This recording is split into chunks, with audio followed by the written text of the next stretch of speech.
Broccoli omelette எப்படி செய்யறதுன்னு சொல்லி பார்க்கலாம். இப்பதான் நீங்க சேனலுக்கு புதுசா பாக்குறீங்கன்னா கண்டிப்பா என்னோட சேனலை சப்ஸ்கிரைப் பண்ணி வச்சுக்கோங்க. அப்பதான் நான் போடுற வீடியோ உங்களுக்கு நோட்டிபிகேஷனா காட்டும். 2 முட்டையை உடைச்சு சேர்த்துக்கோங்க. அது கூட கொஞ்சமா மிளகாய் தூள், கொஞ்சமா உப்பு சேர்த்து நல்லா கலந்து விட்டுக்கோங்க. கலந்துட்டு ஒரு பக்கம் வந்து ப்ரொக்கோலி வேக வச்சிருப்போம், அதை வந்து கட் பண்ணி இது கூட சேர்த்து நல்லா கலந்துக்கோங்க. கலந்துட்டு தோசை சட்டி நல்லா காஞ்ச வாட்டி கொஞ்சமா எண்ணெய் சேர்த்துட்டு கலந்து வச்சிருந்த ப்ரொக்கோலி ஆம்லெட் இதை கலவியை உள்ள சேர்த்து நல்லா பரவலா பரப்பி விட்டுக்கோங்க. எந்த அளவுக்கு பரவலா வேணுமோ அந்த அளவுக்கு பரப்பி விட்டுட்டு நல்லா வெந்த வாட்டி திருப்பி போட்டு எடுத்தீங்கன்னா ரொம்ப ரொம்ப சுவையான ப்ரொக்கோலி ஆம்லெட் ரெடி. நீங்க குழந்தைங்களுக்கு செஞ்சு கொடுங்க. இதுல சத்துக்கள் நிறைய இருக்கு. அதுல என்னென்னு சொல்லி பார்க்கலாம்.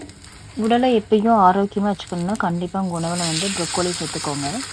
இதயம் சம்பந்தமான நோய்கள் வந்து தடுக்கிறது. அதே மாதிரி செரிமான பிரச்சனை இருக்குன்னு சொல்லி சொல்லுவாங்கல்ல, அவங்களுக்குலாம் வந்து ரொம்ப ரொம்ப நல்லது. சூப் வச்சு குடிக்கலாம். கொஞ்சமா நெய் சேர்த்து ப்ரொக்கோலி, உப்பு, மசாலா இதெல்லாம் கலந்து இந்த மாதிரி வேக வச்சும் சாப்பிடலாம்.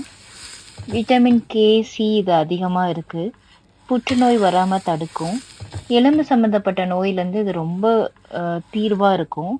முடி பிரச்சனை, முகம் வந்து ரொம்ப டல்லா இருக்கு, பொலிவாவே இல்லை, அந்த மாதிரி இருக்கும்போது இதை நீங்க ட்ரை பண்ணுங்க.